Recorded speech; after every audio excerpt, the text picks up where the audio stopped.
If you're trying to buy a home in Toronto, here's something most people aren't ready to hear. You're not losing out because you're too slow. You're losing out because you're still behaving like this market was like how it is a few years ago. Because Toronto has quietly entered a completely different phase. This is what I'm calling the buyer patient era. And in today's video, I'm going to show you the data point that proves it, why buyers are walking slower on purpose, and why some homes are still selling in under 2 weeks, and how this changes the math for first-time home buyers and for families trying to move up. And near the end, I'm going to share a real situation where a seller refused to accept what the market was doing, even while it's showing them the numbers, and how that decision cost them time and leverage. So this is not a crash video. This is not a hype video. And this is not about trying to time the bottom. This is about understanding who has leverage right now and how that leverage quietly shifted in early 2026. Because the mistake I see people making is they're still asking the old question. They're asking, are prices going up or down? The better question in this market is, which homes still create urgency and which don't? Because the difference explains almost everything we're seeing. For a long time in Toronto, the rule was simple. If you hesitated, you lost. If you waited for clarity, you paid more. Speed was rewarded and patience was punished. That's what trained buyers to rush.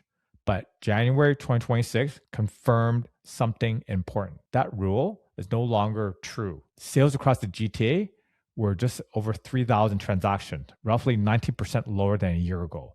New listings were down, but not as much. And prices, both benchmark and average, were lower year over year, even drifting lower compared to December. That combination matters because when sales fall faster than listings, pressure comes off buyers. And when pressure comes off buyers, behavior changes. Buyers stop chasing everything. They stop forcing deals. They stop convincing themselves that this is good enough. Instead, they become selective. And that's where the buyer patient era begins. Let me give you a real example. Recently, there's a Toronto listing priced as if the market hasn't changed. The seller believed demand would eventually show up. The thinking was, someone will pay it. Week one pass, couple of showings, no offers. Week two pass, a little bit showings, but not as much as first week, and still no offers. And by week three, I suggested a price adjustment. This is one of our listings. And I walked through the whole market. And the seller said something I hear a lot right now. Let's just wait. Spring will fix it. That sentence captures the disconnect perfectly. Because while the seller was waiting, buyers were becoming more confident. They weren't scared. They weren't confused. They were patient. And patience right now is power. Now, this is where I need to be more clear. The buyer patience era does not mean that all properties are slow. In fact, good properties are still selling fast. I'm talking 2 weeks or less in most cases. If they're well priced, good layout, good building, or good street, no obvious future risks, those homes are still creating urgency. And I wanted to share a real example from the buyer side. I had a client bidding on a 2-bedroom condo recently. Great layout. It was a strong building, amazing maintenance fees. Nothing weird. It was recently renovated as well. They liked it, but they sort of hesitated. They thought, market's slower, let's take our time. And under a few days after we started seeing that unit, my client made an offer. But because it took a few days to do that, another offer came in. And then we ended up competing with another offer. Then we lost. Not because the market's hot, but because good properties don't wait. And that's a nuance most people miss. This is not a market where everything sits. This is a market where average properties sit. And great properties still move quickly. And understanding that difference is how buyers avoid mistakes. So let's define the buyer patience era. It doesn't mean buyers can relax on everything. It means buyers can be patient until something truly good shows up. And when it does, the patience disappears instantly.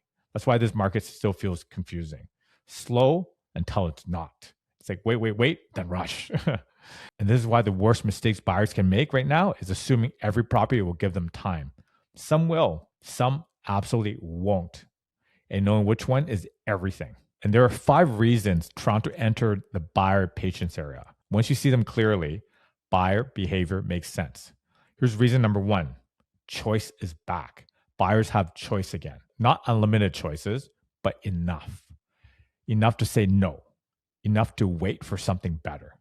but not enough to ignore quality, which is why strong properties will move fast. Here's reason number 2. Waiting no longer is automatically punished. In past market, wasting cost money as we were on an upward market. In this market, waiting often preserves leverage. Prices are drifting, but they're not accelerating. So buyers don't feel forced to rush unless the property deserves it. So here's reason number 3. Life costs created caution, especially for families. Buying feels heavier. Mortgage is one piece, life is the other. So buyers are careful. They want confidence. They want clarity. And if you don't feel it, they just wait. And I don't blame them. Quick pause here. If you find this video helpful, subscribe for more just like this and give it a like. Okay, let's get back to it. So here's reason number 4. Seller expectations are lagging because many sellers are still anchored to stronger markets. Like most sellers are, they at least sold in a stronger market, but buyers aren't. That gap is why listings sit.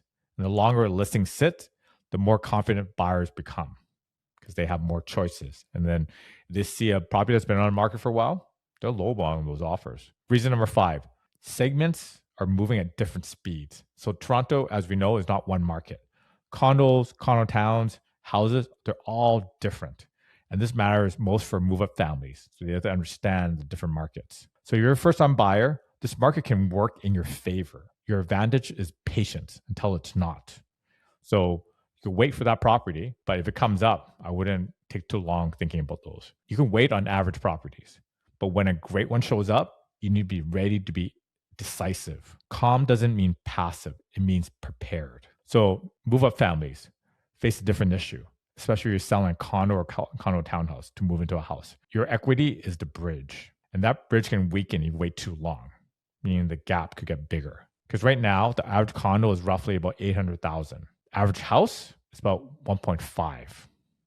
So that puts the gap in about the $700K mark. At the peak, that gap was closer to $900,000. So way bigger. So you can see the gap has shrunk. So yes, prices are softer, but that gap is smaller than it's been in years. Most people don't even realize this until you start looking at the averages. And that's opportunity. So if condos continue drifting lower, but houses stabilize, then that gap keeps on widening, even in a slow market, because you know there's going to be more downward pressure on condos in the next few months. So if your condo loses 50 or 60,000, but that house you want only come down 20 or 30,000, your buying power just shrank again. And that's why waiting is not always conservative for move-up families. In the buyer patience era, sequence matters more than timing. Selling first protects your equity, and listing sooner rather than later keeps competition lower. So waiting for the spring market to list might negatively affect you. Waiting for spring often means more listing, more choice, and more buyer patience. Selling cleanly gives you flexibility, and flexibility is leverage and sanity as well, usually less stress. So here's the balanced truth with everything. Good properties still sell quick. Average ones don't. The gap between condos and houses is smaller than it's been in years. But that equity is fragile, especially if the market starts moving differently. So the strategy is simple. Be patient until the right property appears. Protect your equity. Respect the order of operation. That's how buyers win in a buyer patience era. So that listing I mentioned earlier didn't sell because spring arrived. It sold because reality arrived. Once the seller accepted that buyers weren't rushing and adjusted, that condo sold. But we had to come down significantly, more than what he wanted to. But that is what reality is in the condo market. So we weren't looking at yesterday's price. We're looking at today's price. Toronto isn't broken. It's recalibrating. It's stabilizing. And in this market, the winners aren't the fastest. They're the most prepared. They understand the shift. They respect quality, and they move with intention. Thanks again for watching. See you next time.